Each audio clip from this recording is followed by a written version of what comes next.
listening to the GM Shuffle with Michael Lombardi, presented by DraftKings and VSiN. All right, GM Shuffle, the big guy Michael Lombardi. I'm Patrick Meagher. Week 14, NFL concludes tonight. Dallas, I guess, still in the mix. They're catching 5.5, hosting the Cincinnati Bengals. We'll get to that game coming up in just a bit. Michael Lombardi, what's going on, buddy? We should start with last night. Then we'll get to the Lions-Packers. We have plenty to talk about. It was a huge day yesterday. The Chargers fall to the Chiefs 19-17, so the 9th straight AFC West title for the Chiefs. They continue to win on the margins, Michael. Yeah, I mean, I think it's kind of ridiculous to think they're lucky, right? Everybody says, boy, how lucky they are. You know, they went on a hit the post, oh my God. Every time something hits the post, I think of a story when Fred Shearer there was an announcer, I forget his name, he was a heavyset guy, used to do the Flyers game. He was from Boston. I think it's Gene Hart was his name. And so he was doing games up in Boston. And I think one time when he called a game, somebody from the Bruins, he hit a slap shot. And he said, oh, no, it hit the fucking post. It hit the post. And he said it twice. And, of course, he got fired. He ended up coming to Philadelphia. And then he would give out tasty cakes for all that. But, I mean, the fact that it hit the post and it went in, it is a little bit of luck. But this team is so good on third down. I mean, you have a chance to stop Mahomes on 3rd and 10. He scrambles to his left, moves over, makes somebody miss, and then throws a pop fly down the center field, and the kid makes a 15-yard catch. You know, it's like at some point they're beyond lucky. They're just really good, and they're good on third down. And, to beat them, you're going to have to make them play from behind and make them play catch up because they can control the football on you. I mean, just think of it. They can control the ball. And when they do that, you put yourself, the fact that they converted that 3rd and 5 to seal the game. Right. I think Jim made a mistake, though. Jim called timeout on 2nd and 1. And I think it was like 3:34 to go in the game.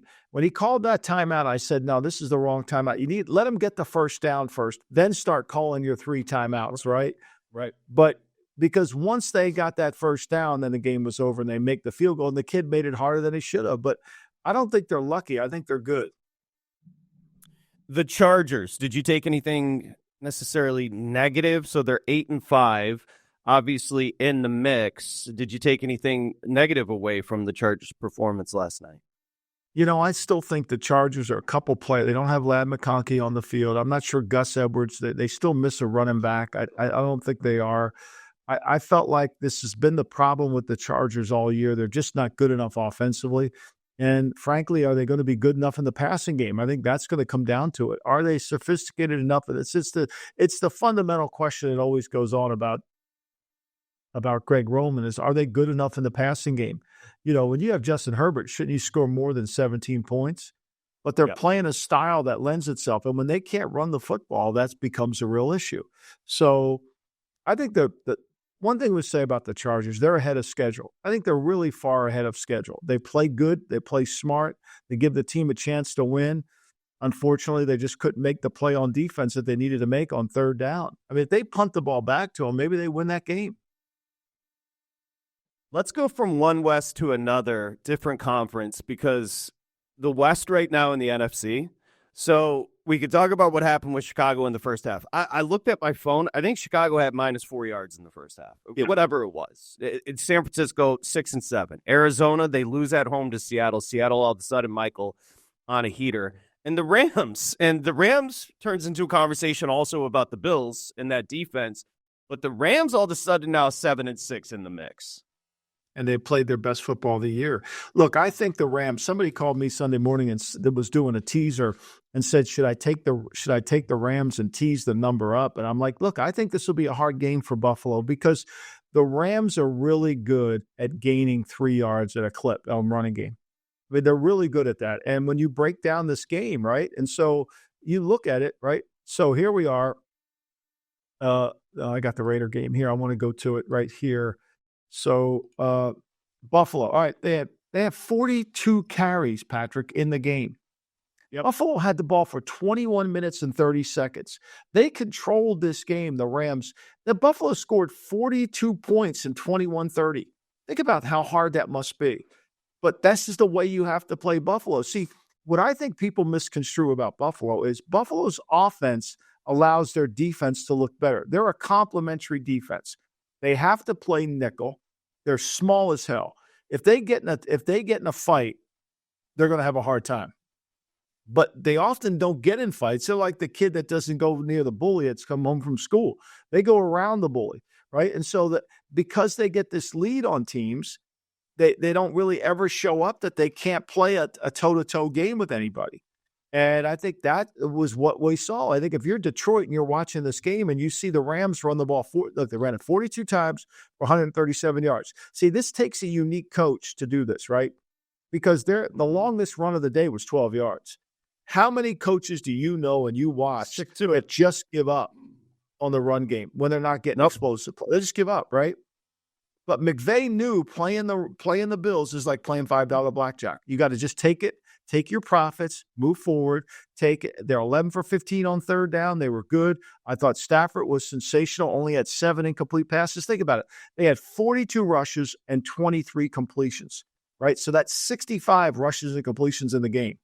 That's like execution at the top level. But that's what it's going to take to beat Buffalo. That's what it's going to take to beat them, because when they get ahead of you by 14 and you can't do these 4-yard gains because the clock's ticking on you, all of a sudden their defense starts to look better, like they have this elite defense when they really don't.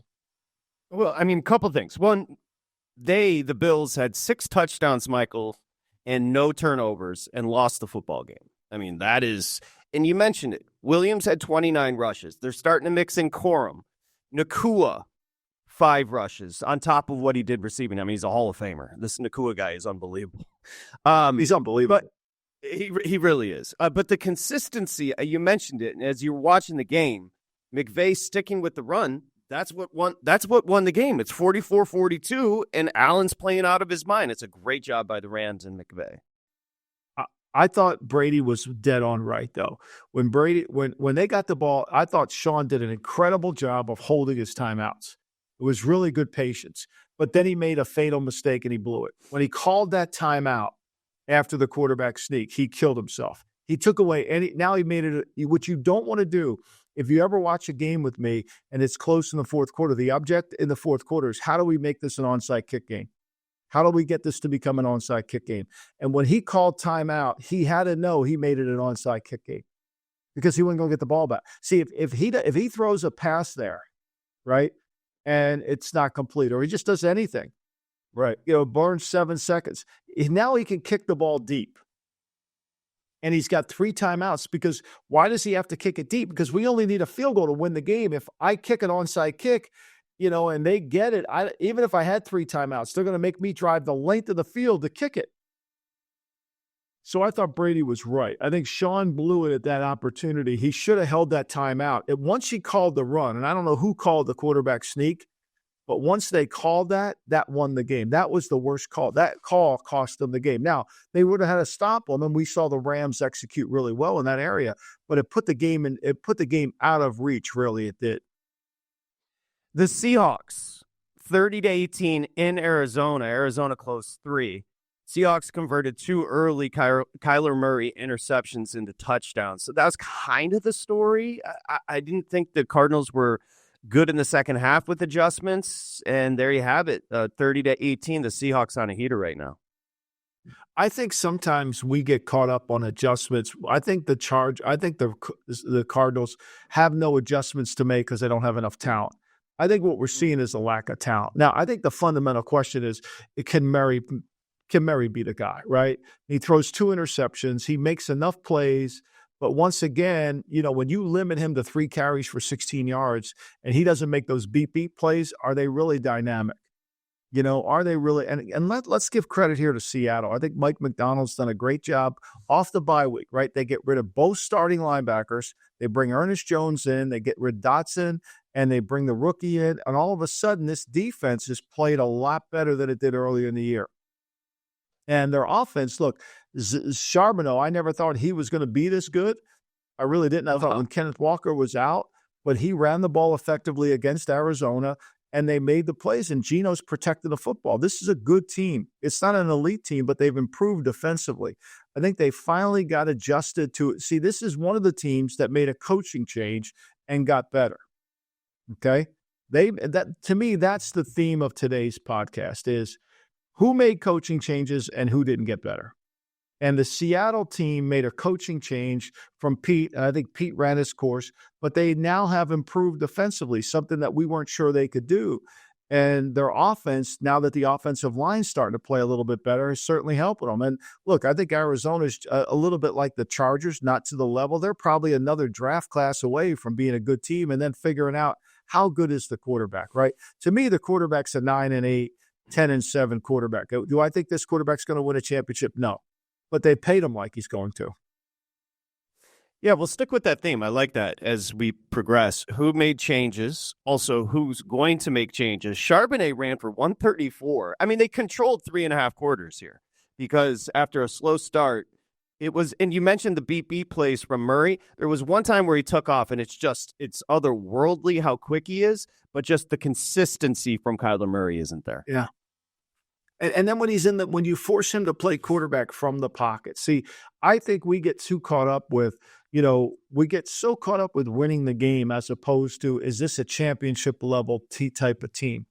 We won the game, but where are we going? Even if we win this game, right?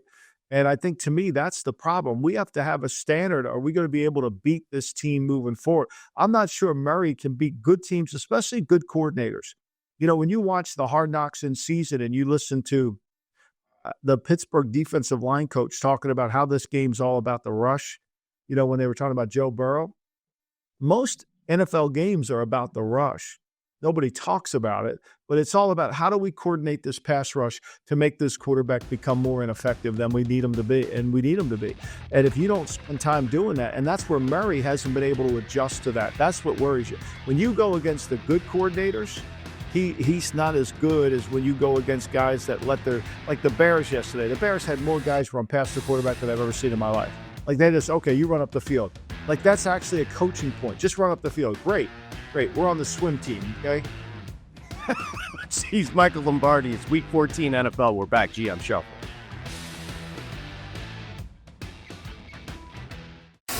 You're listening to the GM Shuffle with Michael Lombardi, presented by DraftKings and VSiN.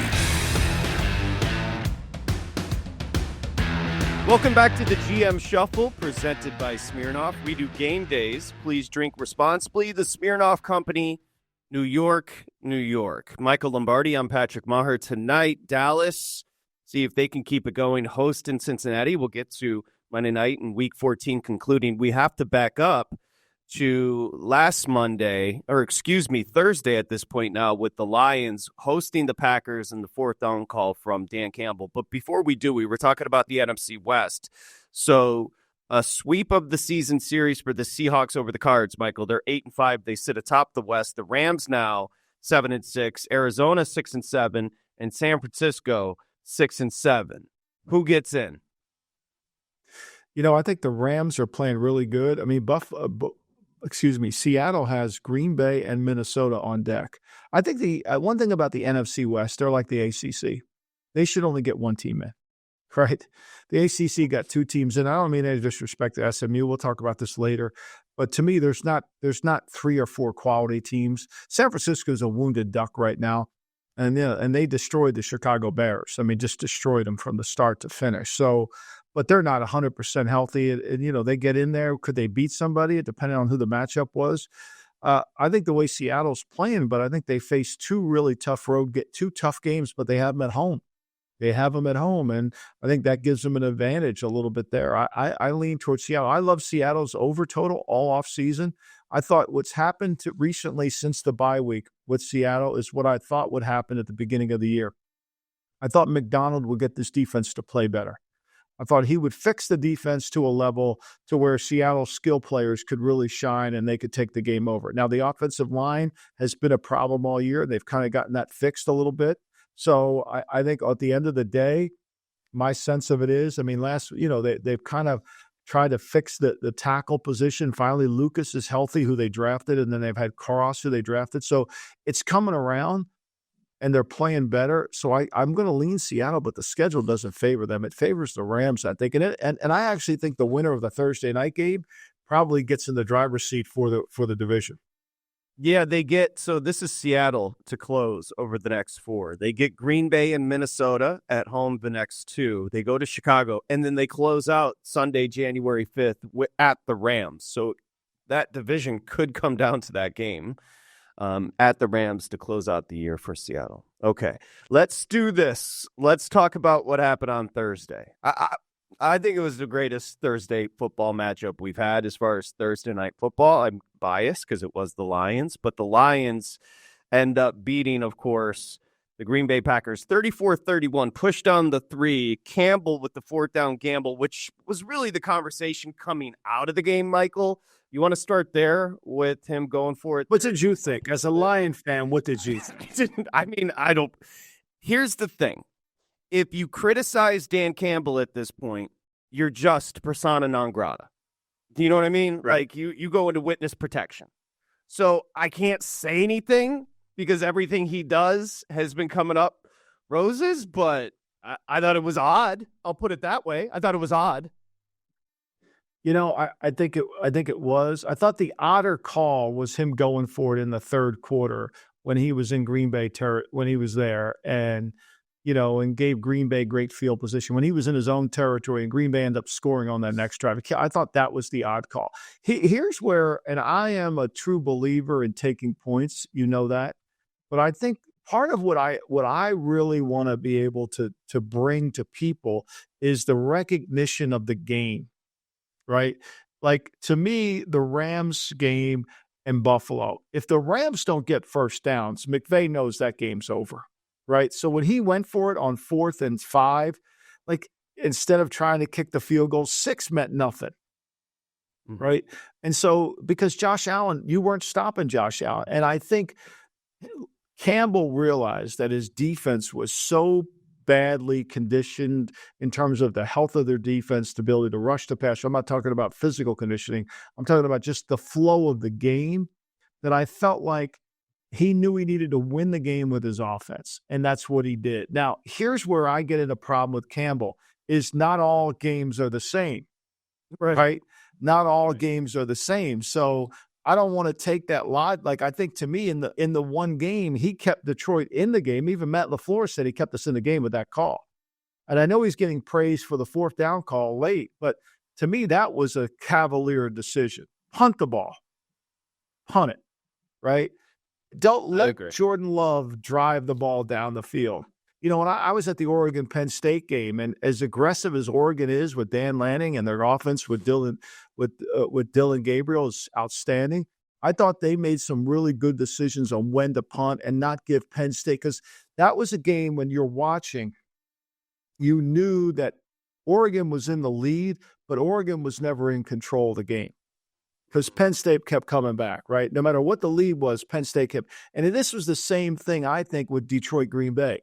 Detroit was in the lead, but I think it was the only way he could get control of the game was to go for it. Whereas he let it go. The control element was removed on that 4th down call in his own territory. That was a stupid decision. See, I think we should quantify it as, can I gain control of the game if I get this first down? Or I lose control? Right. That's a good point. I think that's the conversation.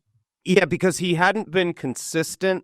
He's been a little bit more consistent this year with the rhyme and reason of the calls. So I think you framed that perfectly. Quickly on LaFleur. So he had some weird comments about Campbell keeping him in the game after. And how about, he's kind of a psychopath. You saw him going after the fan before the game started. Like, LaFleur needs to chill out, dude. Yeah, somebody said something. Like, to me, the good thing about being deaf in one ear for me is I don't hear shit. So even if somebody calls me a fat asshole, I won't hear it, so especially if they do it on the wrong side of my head. And so, to me, don't you have to have, you can't react to anything. It's like Twitter. If you react to some idiot on Twitter in his basement in Des Moines eating meatloaf because he says something, then you're like I read these comments. We wouldn't want Bill Belichick to be the head coach at North Carolina. Oh, really? Like, okay, let's list 5 coaches that are better than him that you could get. But let's have that. Or the great one was maybe you want to talk about, and we'll get to him later, Super Bowl winning general manager Terry Fontenot. He had 3 coaches that were better than him in his interview process. So, like, to me, if you engage those idiots on Twitter, you know what hit me? Like, this whole narrative about Belichick with Brady. I'm sitting in the Lucas Oil Stadium dome. I look up. I see one fucking flag. I see one flag. One Super Bowl flag I see in there. And I think to myself, wait a minute. Belichick is getting criticized because he could only win a Super Bowl with Tom Brady. Meanwhile, Peyton Manning, Dungy, Peyton Manning, Tony Dungy, Bill Polian, they're all in the Hall of Fame, and they had one of the greatest quarterbacks of all time, and I'm just looking at one batter. Like, how does this make sense? Like, how do you argue this, and then you look up at that, and I look up at that stadium? I mean, that's an injustice. That's to have one batter up there with one of the greatest quarterbacks I've ever witnessed in my lifetime. One. I know you went to another game, but there's only one batter up there. So to me, I think LaFleur engaging in the crowd is the same thing with me engaging with people to have a conversation about stupid that they have no idea. It's stupid to be stupid. Dude, that is the quote of GM Shuffle's lifetime. It's stupid to be stupid, people. Great point about the banner. And in North Carolina, you're going to go get some Oregon assistant. You don't want Bill Belichick, the greatest to ever do it? Right. You're North freaking. I mean, seriously, take it easy. Think about it. And people said to me, why would Belichick do this? Well, I don't know if you paid attention, but the players are getting paid in college. Right? Pros. They get paid. It's a professional job now. You know, why did Nick leave? Because Nick had 20 guys lined up at his door to get paid, and he didn't want to deal with it. He didn't want it. Whereas Bill spent his whole life dealing with it. Now, is it going to be different? I'm sure it will be. Will it be an adjustment for him? Yeah, but at the end of the day, they have 11, you have 11, and it's a football game. I'll go with the guy who's the best coach of all time. It's stupid to be stupid. And how about your boy? I think he's from Kentucky. Went into a circa, plopped down $3.1 million to come back with close to $400,000. It's stupid to be stupid, people, because he had Philadelphia, the Eagles on the money line to beat the Panthers, and Leggett, the kid from South Carolina, could have ruined his whole entire life because that was a great pass towards the end there with about 30 seconds to play from Bryce Young. Yeah, I mean, look, if he catches that, if he catches that pass, wow. Right? And I've been to say about 4. It was 52 seconds when the play went off, okay. Right? And so the next play went off at 44. So say he scores on that play, it would have been 44 seconds left to go in the game, and they would have only needed a field goal. But remember, their kicker can't make a 50-yard field goal, which could be the death of Philadelphia this year. Right? Mm-hmm. I mean, he can't make he's got no range. He's got no confidence outside of 50. And so I think, again, this is situational. Maybe because you got Barkley, maybe when you're in that hairy field goal range on a long one, you might just want to go for it if you're Philly because you could be turning the ball over, which is what they did yesterday. I mean, Patrick, this is 6 games in a row now. You got to go back to week 8 when they played Cincinnati. In Cincinnati, that the Eagles have outgained their offense, have outgained running than they have passing. 6 games in a row. I mean, this is 6 in a row now. They had 83 yards passing yesterday. 209 rushing. Yep. Right. Yep. I mean, and if they don't run it on third, they were 7 for 12 on third down. They only had 7 incomplete passes, but they had 83 yards. Like, if you take away the explosive plays, but they get it from off. I mean, look, Barkley's not going to win the MVP, but if Barkley misses 2 or 3 weeks, how good is Philly? No, you nailed. They run the football more than any. And by the way, Young, the stats aren't great. Looks comfortable. Looks better, right? Bryce Young. Yep. No question. I mean, look, and CJ hasn't played well. I mean, all those people that said it's a slam dunk, CJ's 10 times better. I mean, Bryce Young isn't great, But he's not. You're not going to. I mean, he could. If he could go to Miami, he could do everything Tua's doing. If you watch Miami, Tua can't throw the ball down the field either. Steelers continue to cruise. We'll get to them next. GM Shuffle.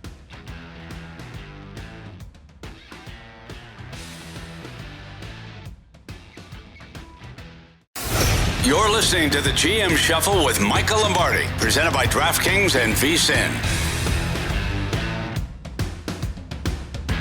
Okay, GM Shuffle. During the break, Michael Lombardi he continued to count the AFC South champ banners from Lucas Oil. Kidding aside, he brought up a great point. Michael Lombardi, I'm Patrick Maher. We've got a ton to do here.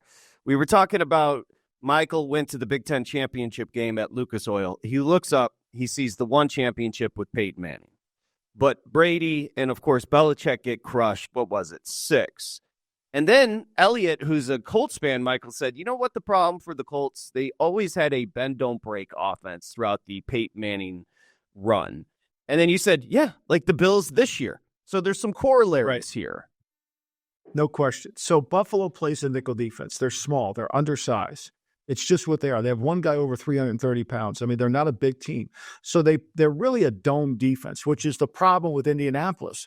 Bill Polian and Tony Dungy built a dome defense. And so when they went outside or they went against a physical team, they struggled. They were undersized. They had the great Dwight Freeney. They had Robert the Mathis, the other rush guy. They were real. I mean, look, I take nothing away from them. They won a lot of games, and these guys are in the Hall of Fame.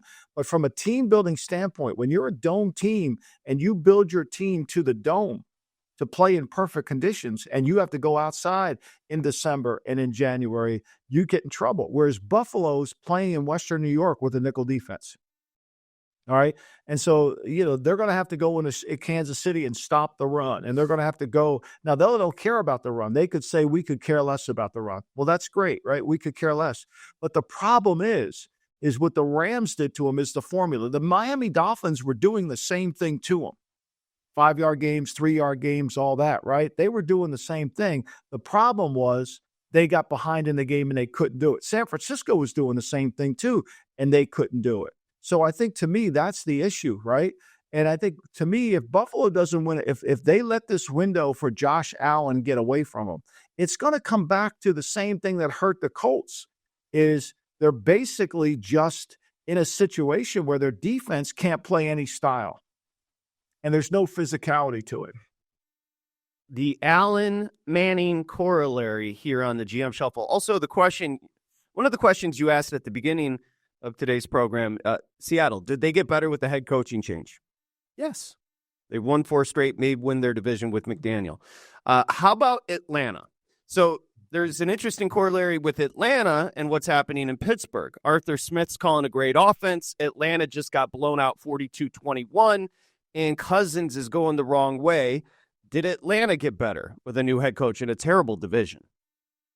Right. So Atlanta, one of the things when you're making a coaching change, you're making any change organizationally, is you say, what do we need to fix our problem? Last year, Atlanta had no pass rush, but they were very good in the red zone, and they were very good on third down. Okay. Somehow, some way, Ryan Nielsen was able to manufacture a third down defense that got them off the field, but they couldn't do it. Okay. So they decided to go out and hire Raheem Morris to be the head coach because he was one of the top 3 candidates. They had 3 coaches better than Belichick. Only Super Bowl winning general manager Terry Fontenot, because he's going to eat these words for the rest of his life, right? I mean, he's going to eat them every single day with a big, remember when Clemenza in the deleted scene went and sat at that restaurant, he put that napkin right there and he sat down to eat his meal, and that's going to be Fontenot eating these words for the rest of his life, because that's the stupidest thing I've ever heard in my life. They conspired against bringing Belichick in there. Everybody in the league knows it. They went to work on it between Kaiser, Sose, McKay, and the Super Bowl winner. And now they end up with a worse situation. If you're Arthur Blank, and I trusted Kaiser, Sose, McKay, and I trusted Super Bowl winning general manager Terry Fontenot to give me the changes that I need to get me over the hump, and I watch Kirk Cousins throw 8 interceptions and have 11 touchdown passes thrown against my defense, I'm saying, how have you guys improved my team? How have you improved my team? Where is the evidence that we're a better team now than we were with poor Arthur Smith, who you guys blamed for everything that's wrong with this team? You guys basically said Arthur was a disaster. Get him out of here. So to me, the great Lee Corso says, not so fast when we make a change. Are you making the right change? Right? I mean, you get rid of Mike Vrabel in Tennessee and you bring in Brian Callahan. And I like Brian, I like Billy, but nobody in their right mind who understands football thinks the Cincinnati Bengal program is the program you should steal from. They're soft. They have no toughness. They can't run the football. They can't control the game. That offense needs an elite quarterback. And even when you have an elite quarterback, you can't win. So have they gotten better with the change from Callahan from Vrabel to Callahan? Not even close. So why are we changing? Like, what are we changing? We're not playing poker. We're not getting rid of a pair of twos and just hope for something. Like, there has to be a tactical approach to this. Callahan just lost to a dead man walking Jags team with, and I'm not bitter. I laid 2.5 at home with the Titans, so whatever. I'm not sure that's the wrong play. They scored 10 points in the fourth quarter. It was unbelievable. I don't, it's like, what are we doing here? You're supposed to be this offensive guru, and you can't score any points. I mean, and you're sitting there, and the organization is legitimately behind Will Levis. Are you kidding me? What? It makes no sense. It makes no sense. They went the fourth quarter. They had 19 plays. They had punt, and they went out on downs. The line of scrimmage was the Jacksonville 9. What was the final score? Was he didn't kick the field goal down there, right? He was there losing. Well, no, Tennessee had the ball in the red zone to go ahead and win it, and couldn't convert on 4th and 2. They threw a ball into the end zone. Anyway, I was watching it. I was bitter. So the support of Levis in Tennessee, the support of Cousins in Atlanta, like, what's the reason he used the pick with Penix? I mean, he's thrown 8 interceptions, no touchdowns over the last, 3-4 games. It's a disaster. Well, I mean, so they said this whole notion, and I said it this offseason, we're one player away from winning a Super Bowl. No, you're not. Your defense sucks. And so that just shows you how little they know. Like, the evidence is, look, say what you want. Philadelphia, we got to get a better, we know what Jalen Hurts is. We got to get a better runner. How he figured out what was wrong with his team, and he found the solutions that fit that. But he diagnosed his team correctly. These clowns in Atlanta, they didn't diagnose the team correctly. It wasn't Arthur Smith's problem. They were the problem. And of course, they had the owner's ear. So naturally, Arthur Blank is going to listen to him and fire the coach. And now I wonder what he's saying today. Like, I would love to be a fly on a wall with Big Arthur. Like, hey, Arthur, you had the best coach in the world, and you let these clowns in your building talk you out of hiring them when your instincts told you to hire them. You think Kirk Cousins would be throwing 8 interceptions, and you can't create a turnover with your defense, just so you know. I mean, Sam, you realize what Sam Darnold did yesterday against them? 5 touchdowns? I mean, it was unbelievable. It was unbelievable. It blows me away. How is this a billion-dollar industry when you can be this stupid? How is it? I mean, it's like the Giants. How stupid do you have to be John Mara and not change everything what you're doing? Like, you have gotten steadily worse all through it since that. And you're going to sit there. They're flying banners across the stadium. Fire. And I don't want Brian Daboll fired, because I don't think it's Brian Daboll's fault. I think institutionally the Giants are bad. If you go back and watch Hard Knocks, how do you keep Joe Shane in his job? It's embarrassing. Raheem Morris over Bill Belichick. $1 billion.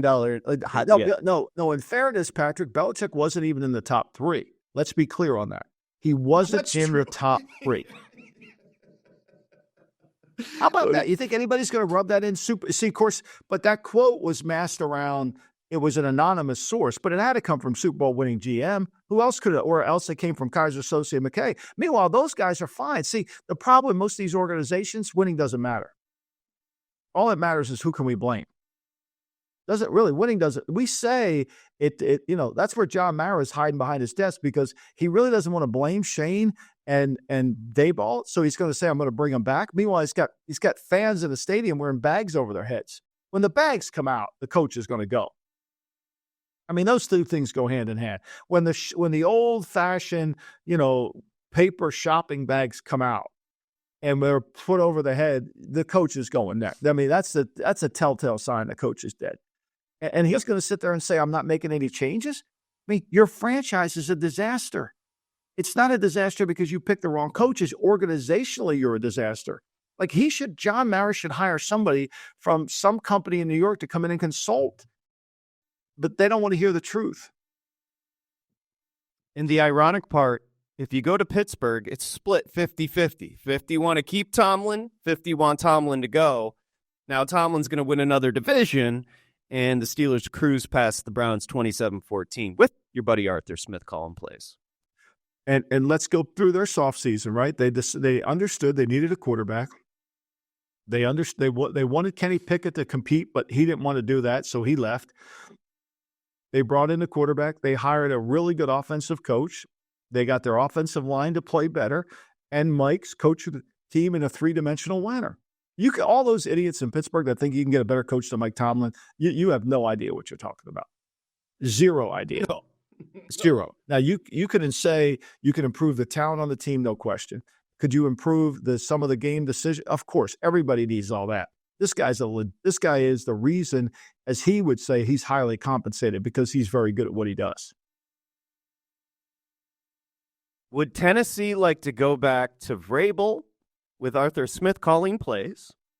Would Atlanta like to go back to Arthur Smith, who's turned Russell Wilson into something with the reclamation to coaching Kirk Cousins, and Mike Tomlin now chilling, takes everybody's mistake and is turning that into another division? It's just funny how and that's what would have happened with Belichick if he was in Atlanta. They would have won these games on the margins. They would have won. What would have happened was he would have not signed Cousins to $100 million, would have probably drafted a quarterback, got somebody to come. The offense would have gotten better. The defense would have, but there's no toughness to Atlanta. There's no toughness to him at all because Super Bowl winning GM, I'm sure he's got all the answers. I would love to know how his meeting went with Arthur Blank today. I would love to know. Like, who's he blaming now? You can't blame Raheem. You guys picked him. Jimmy Lake will blame you for this. Well, you have to pass the buck. When we come back, we'll pass the buck over to the awards. Week 14, and we'll talk about Dallas hosting Cincy tonight. GM Shuffle.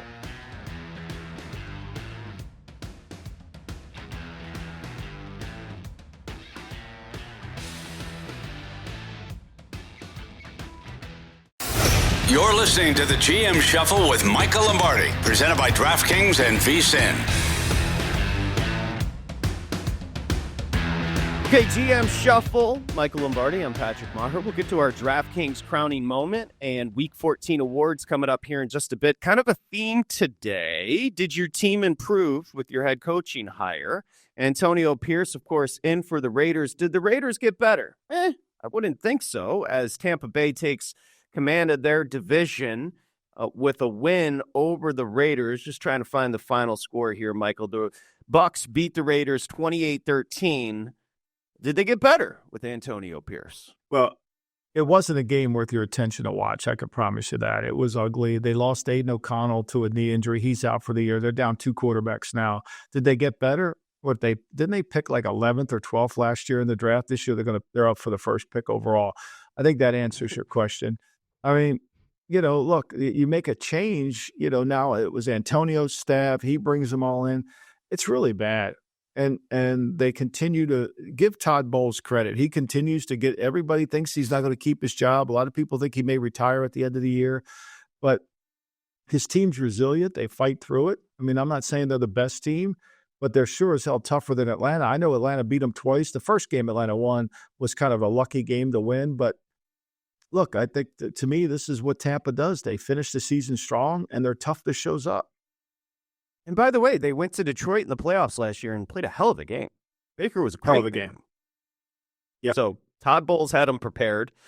They're at the Chargers. They're at Dallas. It's the Bucs, and then they close hosting Carolina, hosting New Orleans. They should be able to get to 10 wins. So the Bucs should win that division. I mean, we have a great game next week where Atlanta, Super Bowl winning GM, takes his team out to face the Raiders. That ought to be a dandy. What's that line open for? Yeah, that sounds like an exciting. Let's see. And Here. again, Is it? we'll hear have more from Super Bowl winning GM Terry Fontenot coming up here on our. Yeah. Oh, that's right. Because I think isn't that a Monday night game? Let's see if we have that. That is Atlanta That's a Monday night game at Vegas, and Atlanta's laying 4.5. That's a Monday night doubleheader next week: Chicago, Minnesota, and Atlanta, Vegas. So there we go. Exciting. We'll get to tonight's Monday night matchup. We'll get to the college football playoffs. Let's get to the DraftKings awards, and we're going to start, Michael, with the fraud of the week. Who you got? Unfortunately, it's Arizona. They're just not good enough, right? I don't think Arizona is good enough to. I think they're just a draft away. I really do, and. I think they do a great job. That they have a struggle to stop the run. They couldn't stop the big time run plays yesterday by Charbonnet. So, I mean, to me, I say they're frauds more from a personnel standpoint. I think they do a great job coaching. I really do. Yeah, it's not necessarily knocking them. It's just the talent's not there. Gannon's doing a good job. I love the way that kid calls the plays on offense as well. Fred Palermo, best game plan yesterday.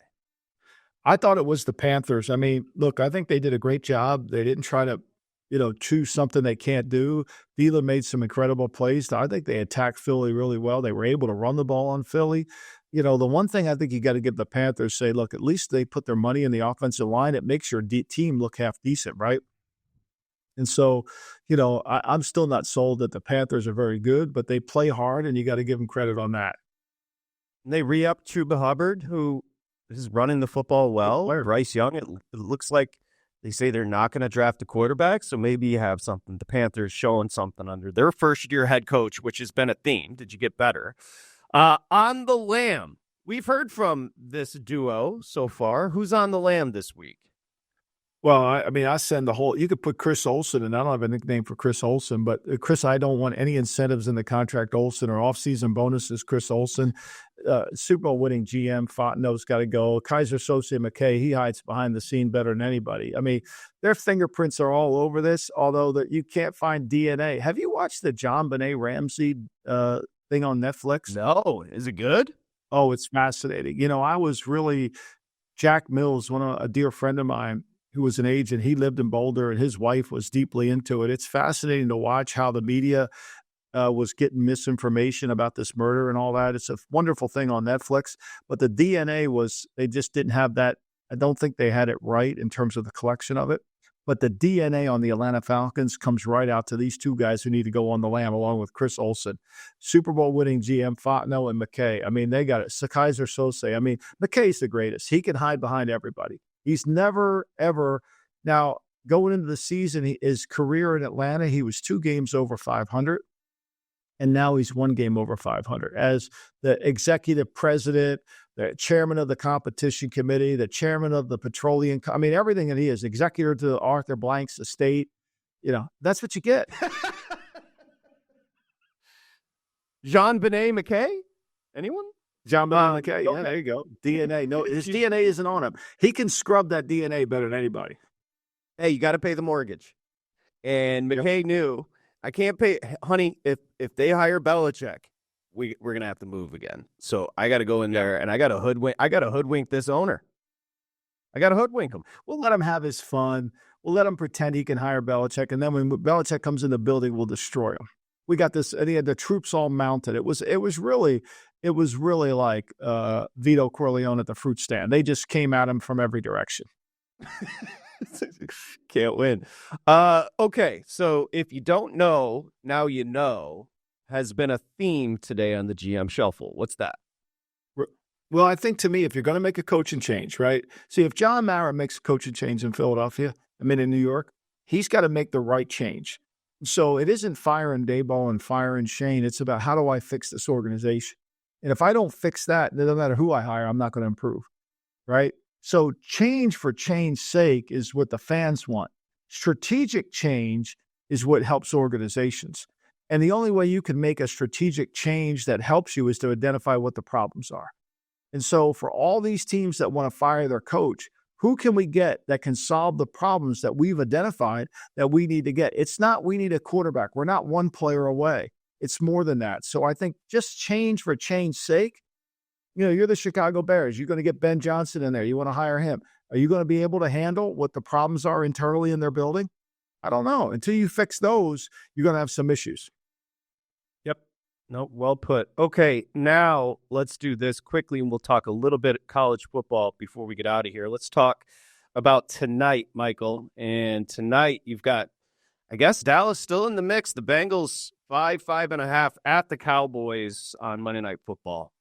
What do you see here? Yeah, I mean, I think to me, my question is, how do the Cowboys score? I know the Bengals stink on defense, but I think the Bengals will play hard. I think the Bengals will play tough. I got a feeling that the Bengals will score on Dallas. This is a game where the Bengals have to take the same approach that the Buffalo Bills take, which is we got to build a lead, force Dallas to have Cooper Rush throw the ball 35, 40 times, we'll win the game. Do you realize Drew Lock threw the ball 49 times against the Saints? Drew Lock, they called 49 passing plays for Drew Lock against the Saints. Singletary, the guy that Joe Shane gave all that money to because he didn't want to give it to Barkley, had 2 carries in the game. Brilliant move. My point being, bringing that up, is you got to play the game you want. If I were to say to you, what do I want? I want Drew Lock to throw it 49 times.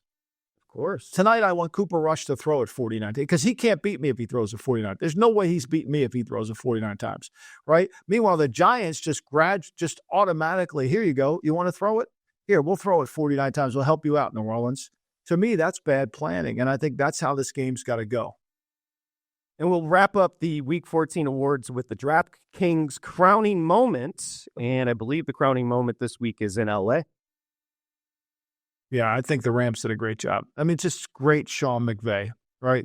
It was just great on his part. I mean, he understood how to attack Buffalo. He didn't lose his patience, and he kept his foot on the gas. Crowning Moments is presented by DraftKings. DraftKings, the crown is yours. So the ACC, you mentioned the NFC West should be a 1-bid league. The ACC, Clemson beating SMU, ends up being a 2-bid league. Miami's out.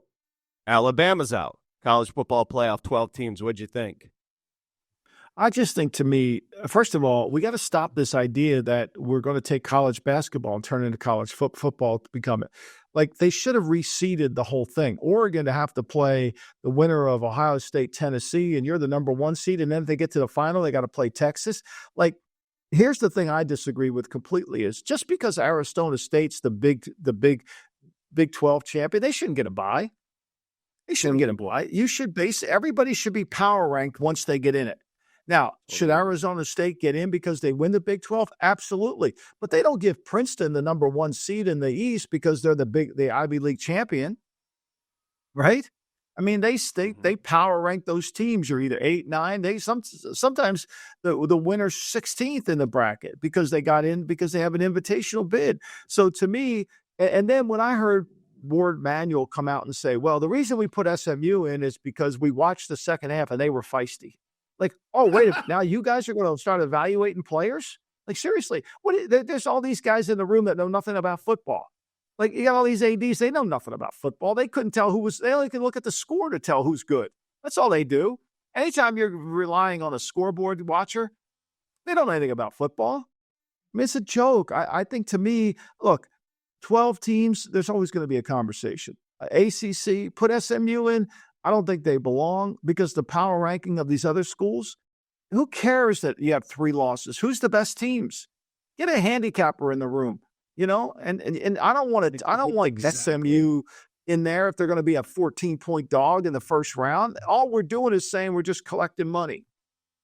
And I'm not blaming SMU. I think it's a great Rhett Lashley is a great coach. Totally. But we needed to reseed it. So then all of a sudden, Boise State ends up being in the best bracket. Yep. Oh, without a doubt. The committee's measuring feist. Yeah.